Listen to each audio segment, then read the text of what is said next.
Hmm. Color. Color. Like that. What's up, y'all? Peace and blessings. This is your boy Gerald. It is the 25th of August, 2014. How are you? Yes, it's a new week. I hope that your weekend was blissful. You were able to sidestep the negativity and the drama that only wants to take away from your joy. How is everyone doing? First and foremost, shout out to everyone that has taken the time to reach out. They have questions, and if you got any questions and concerns, or you just want some unbiased advice, feel free. I'm on Google Plus, which is over here, or you can inbox me below. So, how are you? You doing all right? Great, great. Hey, I wanted to put this video out. I've had a lot of people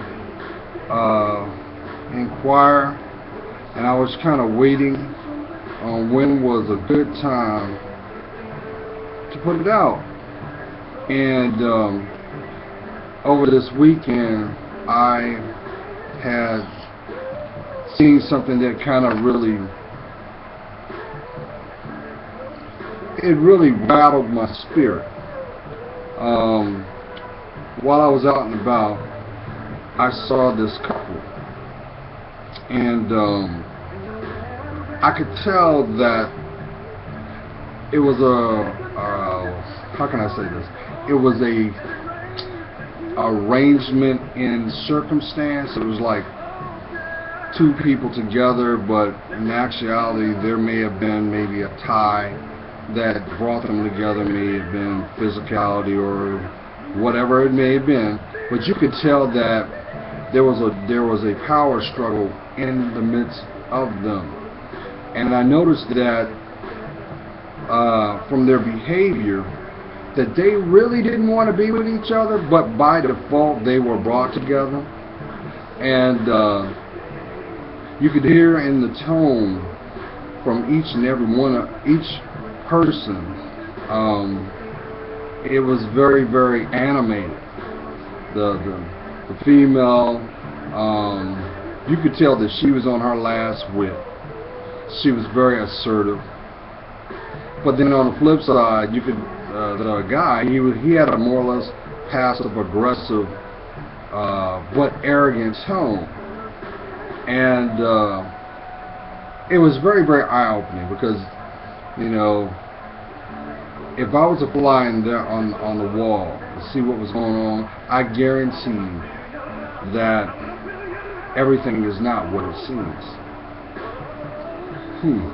So I decided, you know, that I discussed it. I was with my companion, and we were talking about it as we were coming back. And I said, you know what? I'm gonna put a video out, because this is something that everyone has done, not knowing, and if you have not, this is wisdom for you not to do. Okay, top 10 signs that you will not have a companion.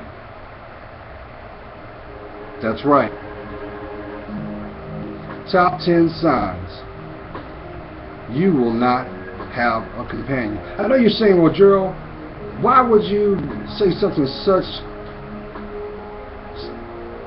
you know, really brash like that? You know, everybody deserves to have a companion in their lives. And I agree with you, you should. But I'm also a firm believer of this. You should not, I repeat, compromise your self-worth or your happiness just to have someone in your life. So, top 10 signs you are not going to have a companion. Number 10, you feel that everything that you've done, you are not expert to it. Therefore, no one can tell you, because from your perspective, you have a general scope on how things are done. So therefore, you have a closed mind or narrow-mindedness about your disposition.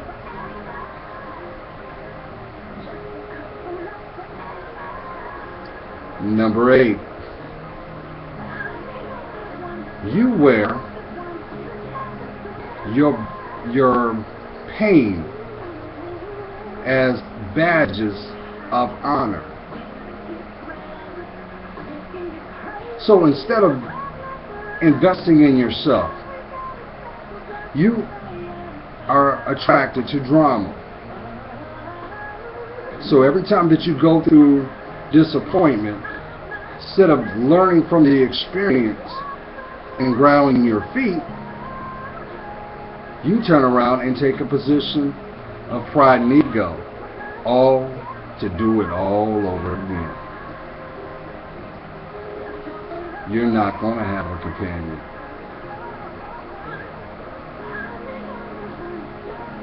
Number 7,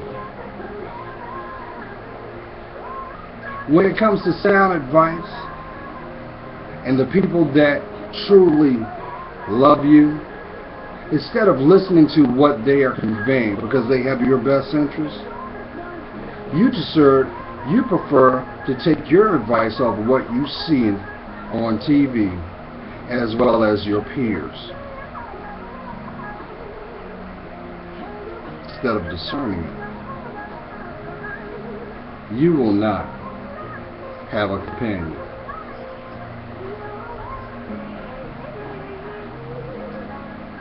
Number 6,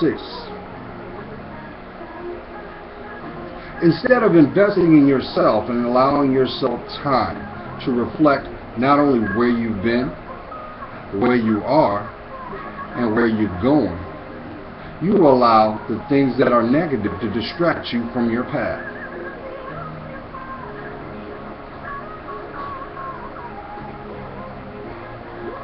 You are not going to have a companion.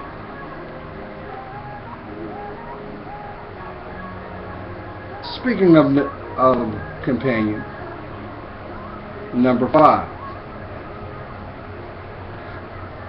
As they say, it is best to invest in the things you need instead of being caught up on the things you want. You prefer to have the world do the work for you instead of you defining your world. So in other words, instead of investing in the things that matter, which should be you, you allow your events to dictate how they play out, not in your best interest. You will not have a companion.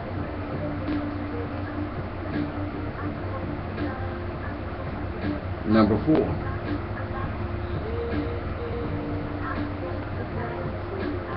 When it comes to your personal and emotional well-being, you don't allow yourself time to rest. You're always on the go. But you're going nowhere.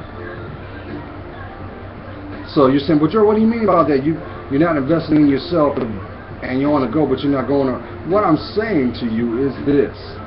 The things that should matter when it comes to your mind and body wellness, you take a back seat to that. It doesn't matter.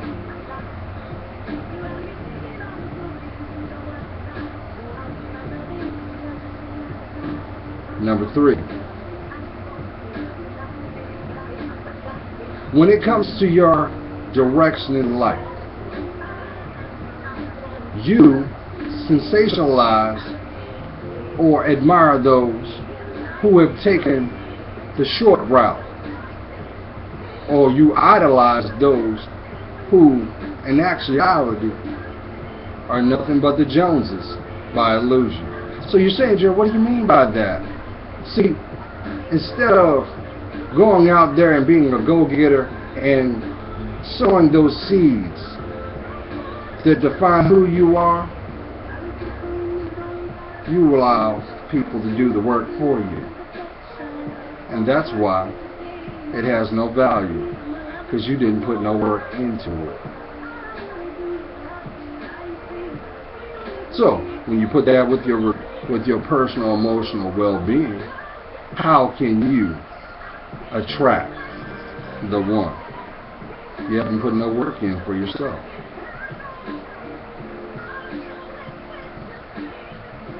Number 2,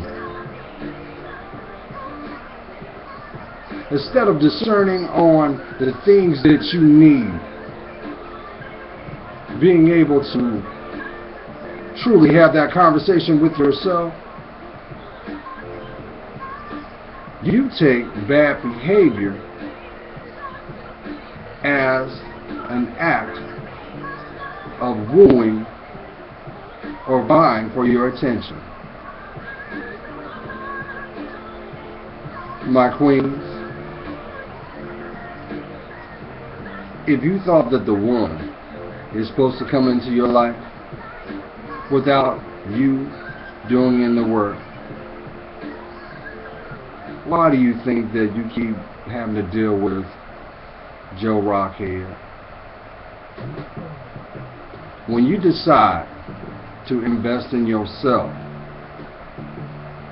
which means you've got to be still, which means you should take time out for yourself first, as long as it takes to get right with yourself first. And that is why you're not going to have a companion. And number 1, the number 1 reason why you will not have a companion, or I would like to say, the one, you take no accountability for your actions. None. So how can the one take accountability for you? You say, well, Jared, what do you mean about see, listen. See, society wants to convince you that you can have the world, you could have the world in your hand like an oyster without no work. But in actuality, society looks at each and every one of us as exposable or expendable. And unfortunately, what happens out of that? You go through a cycle of bad experiences, time and time again. But until you decide to humble yourself, until you decide that this is the day that you're going to love yourself, when you make this the day that you make a decision, I'm going to be real, my kings and my queens, especially my queens, when you make the decision that you are going to stop emotionally and physically exploiting yourself, you will not have peace of mind that you rightfully deserve. Aren't you tired of crying behind closed doors? But you turn around, what do? You stick your chest out like nothing happens, I'm bulletproof, but in actuality, you're softer than a hard-boiled egg.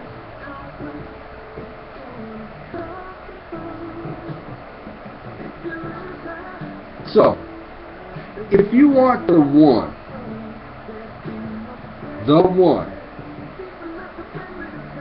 to be guided to you by your higher power, you've got to do a major overhaul in your life. Every misdeed that you have done, ask for forgiveness.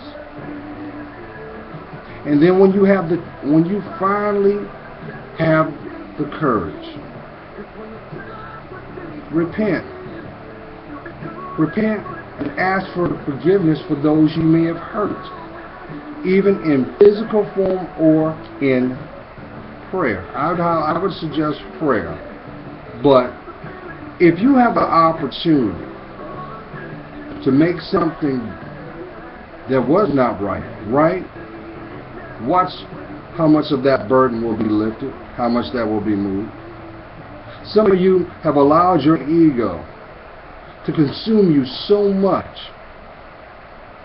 that you think that bad behavior is good and good behavior is boring. And little do you know, when it comes to seeing things that are naturally should be inherited by you, it irks you. When you see people walking about and look like they're in love and they're in unison because they're showing what proper intimacy is, you can't relate to it, because all you know is what getting it in is all about. Stop doing yourself an injustice. Stop allowing people to exploit your mind, your body, and sadly, your heart. Now, you do understand that your higher power, he wants to give you the life that you justly deserve. But there is a price that is required for you to have that life. And that is unadulterated, brutal honesty with yourself.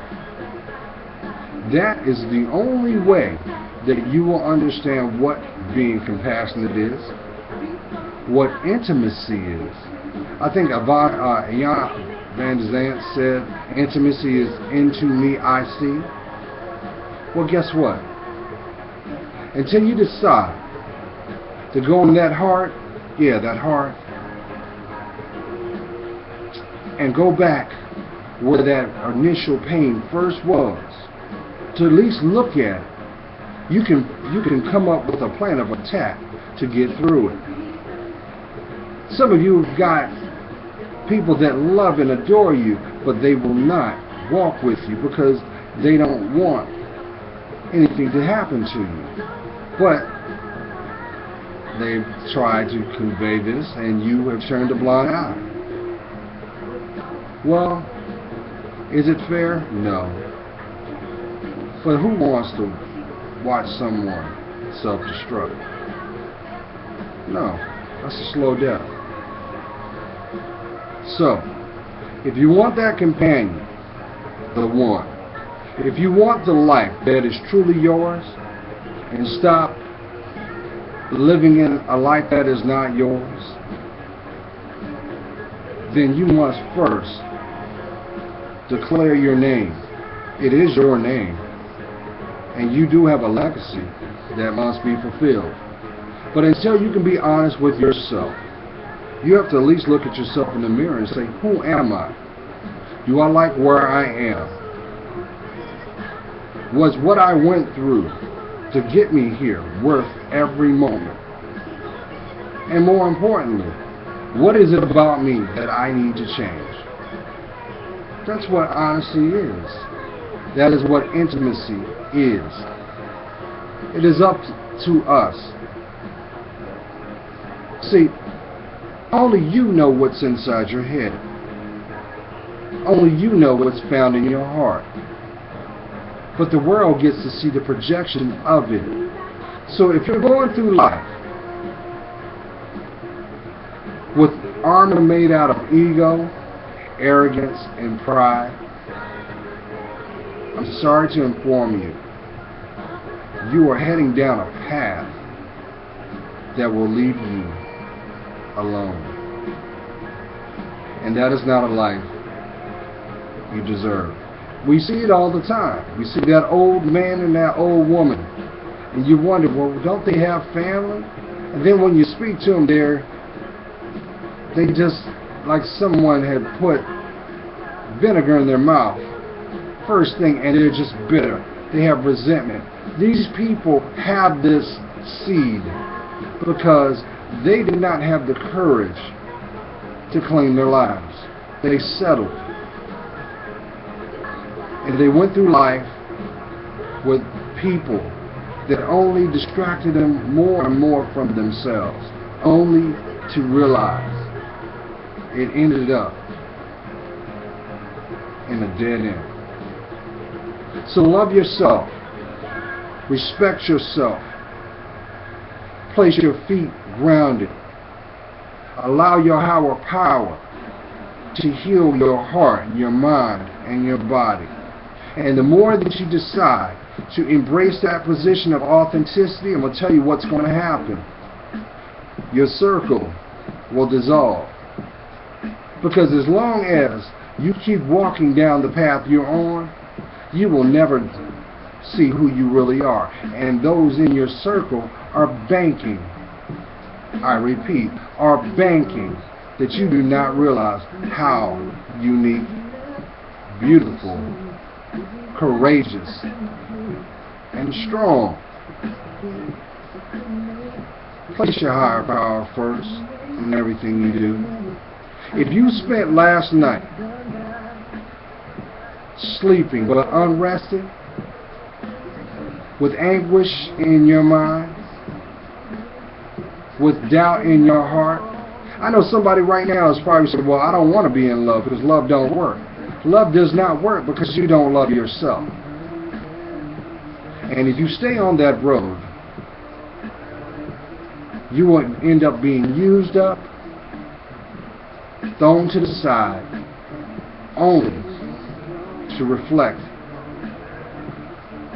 in pain. You don't deserve that. Respect yourself. Respect yourself. Alright, fellas, get it together. It's time to do the work. My queens, you're a queen for a reason, not by ego. So nurture yourself, love yourself, and that is what separates you from all the rest. Be the exception to the rule by respecting yourself. Because trust me, if you constantly are just running around with Ronnie, Ricky, Mike, and Bobby, well, guess what? You'll never be their husband. I mean, you'll never be their wives. You'll just be a memory of someone they got over on, and you don't deserve that. As I always say, God is praying for you. You know I am. I see your worth. But I need you, more importantly, to see yours. But for that, because I see your worth, it helps me discern mine. Okay, y'all. Stay protected. Stay blessed. Stay you. Bye, y'all.